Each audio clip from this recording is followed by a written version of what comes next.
If you look at the book of Genesis, you will find creation stories. Note that I said stories, as the first and second chapter of Genesis tell the creation story from different points of view. They focus on different details. In fact, if you read all of the Bible, you will find a number of accounts of creation that don't necessarily agree with each other. Thus, while we obviously are created, the how and why God created is more of a mystery. That God created is more important than how God created. So let me tell you a story. A farm sat on a cliff overlooking the sea. It was a nice farm with animals and ponds and fruit trees of all kinds. A small creek crossed under the little bridge on the road, leading from the house and barn toward the highway. Alerted of a coming hurricane, the farmer began to make preparations. Over the next few days, as he, his family, and the farmhands looked to the horizon, they began loading their trucks with tools and supplies, their trailers with cattle, horses, and sheep, and their trunks with clothes and food in order to move inland safely. The initial bands of rain moved through. They continued to board up the windows and gather loose items on the ground to lock them in the barn. In brief time, the skies grew dark, and the winds began to howl, and the rains grew heavier.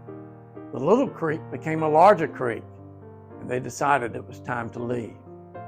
One by one, the trucks and cars pulled away, leaving the farmer behind to make just one more check on the buildings and to put a few more things in the back of his already overloaded truck. As he made his final pass behind the barn, he heard a cry. He stopped and listened, and soon the cry led him to a little lamb that had been caught in the thicket. As the farmer took the time to remove the briars, thorns, and bramble, he heard a loud crash.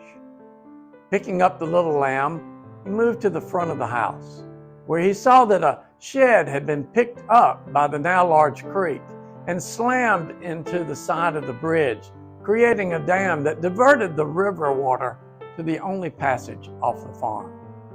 The road to the highway had become an angry, churning river.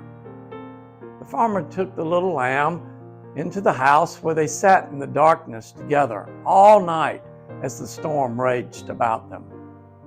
In the morning, as the light began to dawn, the farmer looked at the face of the lamb he had rescued from the thorns and realized that, in fact, it was the lamb that had saved him from certain death.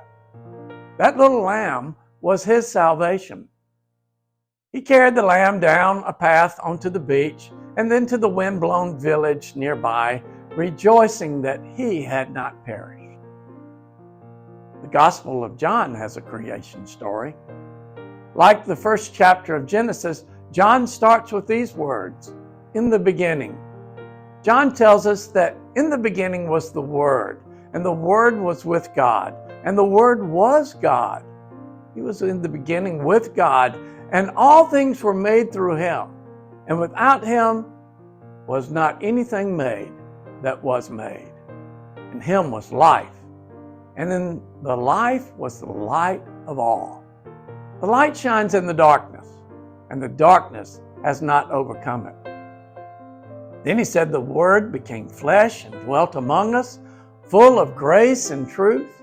We have beheld his glory, glory as the only Son from the Father." The incarnation of Jesus saves us.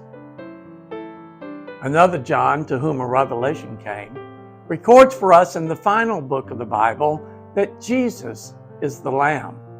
The Lamb that saved the farmer also rescues us and brings life and light.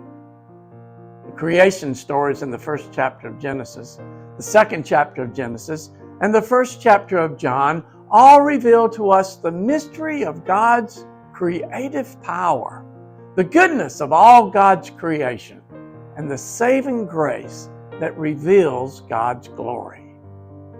It is a mystery, but I love a good mystery, don't you?